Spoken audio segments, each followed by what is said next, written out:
Hello again to those out in the Bronyverse. This is Sparky Brony, and I'm here again to give you my perspective on how things are in the rich and textured universe of My Little Pony Friendship is Magic. This video is about a subject that has really set the Bronies afire, starting with the debut of Princess Cadence.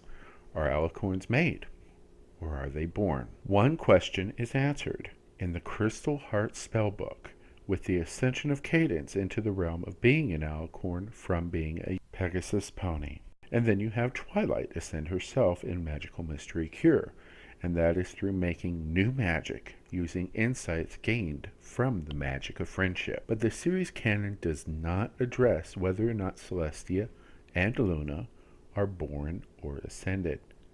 When it comes to Lauren Faust, she said that in her mind, they were born as Alicorns. But in this case, I'm going to side with Brony Curious on this. She was away from the show when this question was asked, and her answer does fall into the realm of headcanon. I'll admit it's headcanon from the creator of the show, but it is still headcanon. And until the show says one way or the other, I believe that the theory I present here will be the most accurate one. First, let me let you know how this theory evolved. It all started with my wife. Yes, she has her own OC. So does my son. So does my daughter. In fact, we all sat down and made them, and we love them. They're wonderful. But her and I had about an hour and a half trip to go shopping, and so what has now become a new norm for us, we talk about My Little Pony during the long drives. And since my daughter and son were in the car, they added their 2 cents in. But I'll give you the condensed version, and then I will expand upon the points. First off, there are no born Alicorns. As of yet, that is. If Princess Cadence has a baby and that baby is an Alicorn, things will be different. All known Alicorns are raised from other races. And I believe that any race, Earth Pony, Unicorn, or Pegasi, can ascend to be an Alicorn and become a princess, or a prince as the case may be. And in a world as heavily steeped in magic as My Little Pony, that is pretty significant. Of course, I haven't gotten into who or why a particular pony can become Alicorn. Is that determined at birth, or does their experience and education have a factor? For example, if Twilight had not been startled into her God mode during her test, would her cutie mark have been different? And would she have been able to ascend to be an Alicorn princess? Good questions, right? Well, as I said earlier, the world of MLP is completely steeped in magic, so magic influences absolutely everything in their world. Does magic have a conscious direction to it, as in God controlling everything? We don't know, and I'm not going to speculate on this subject, at least in this video. Anyway, continuing on, parents know through the magic of their world what their child's name is, and perhaps subconsciously what they will end up doing in their lives. So, for example, Fluttershy's parents knew, perhaps subconsciously, that their daughter would be painfully shy and not much of a flyer, hence her name. The same with Rainbow Dash, Rarity, and all the others. So, yes, it is from birth. And yet I don't believe that every single event in a pony's life is preordained, but I do believe the general direction their lives take is magically predisposed. Of course, that really shows how utterly different the world of MLP is from ours. Each pony has a niche to fill, like Fluttershy and her communicating with animals, the Cakes and their running of their confectionery shop, Shining Armor and his ability to do a citywide protection spell, among many others. What I'm trying to say is simple. I believe that magic determines the basic direction of a pony's life, just like yours or my genetics bring out certain traits that influence how our lives turn out, but that magic does not ordain every action or movement that happens during a pony's lifetime. Now, on to the Royal Sisters.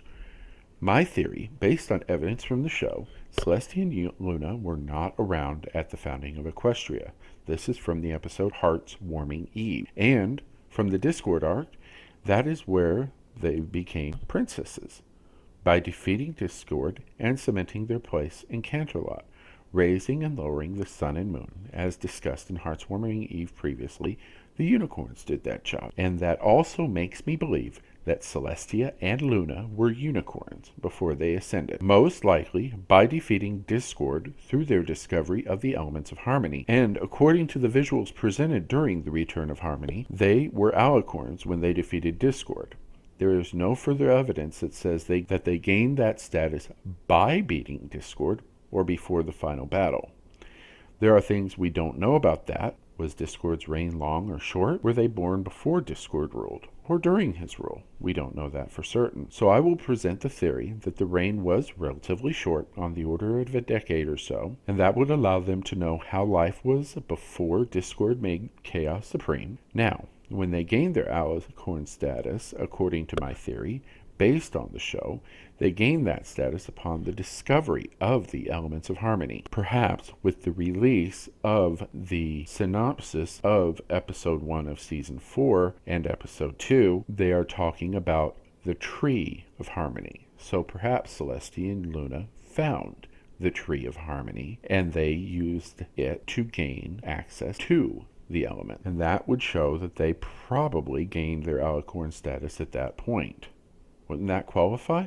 Because magic is apparently the key to gaining wings for unicorns, or a horn for Pegasi, or both for the Earth ponies. The discovery of extremely powerful magic and finding out how to use it would certainly qualify to gain Alicorn status, don't you think? So, they became Alicorns. They defeated Discord, and at that point, as far as I can tell, they gained their cutie marks of the sun and moon once they assumed their roles raising and lowering the sun and the moon. But the cutie mark part is fungible. It could be any time, as no cutie mark shows up in the stained glass that represents their defeat of Discord. But then again, cutie marks really don't show up in the stained glass, apparently. Celestia and Luna easily could have shown the talent for controlling the sun and moon as children, perhaps even before Discord's reign disrupted everything, which would also give them a powerful reason for wanting to end his reign, and for them to find the elements of harmony. And speaking of the elements of harmony, as Megan McCarthy said in a tweet, Twilight is not going to outlive her friends. And the answer to why is very simple. While Alicorns can age, at least to maturity, as Cadence did, they are immortal. They are not, however, invulnerable. That was proven by Celestia getting defeated by the Changeling Queen when enhanced by Shining Armor's love for Cadence. On a side note right there, with Twilight showing how much power and abilities at a young age that she has when she was testing to join Celestia's school, and Shining Armor with his ability to cast a citywide protection spell, in addition his power amplifying Chrysalis's abilities where she could defeat Celestia and imprison her in a funky-looking cocoon. Are there any other siblings of Twi and Shining Armor?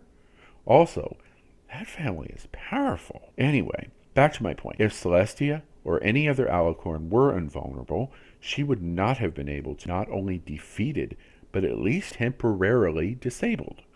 If she can be defeated, she can be killed. But as MLP is a children's show, I sincerely doubt that the death of a main character is going to be addressed anytime soon. For example, original Transformers, the death of Optimus Prime. Trust me, a lot of kids were really upset. And I was one of them. But the reason that Twilight will not be outliving her friends is simple. The elements of harmony themselves.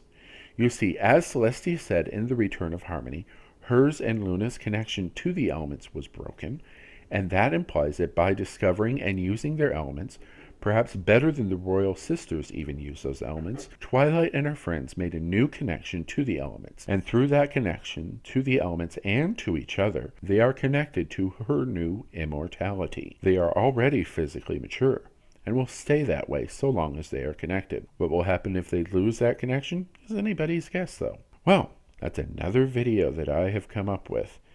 And I've got plenty of other ideas, like how old is Granny Smith? And a few other theories about the show. Let me know in the comments if there are any other parts of the show you want me to overanalyze. I am Sparky Brony. Thank you.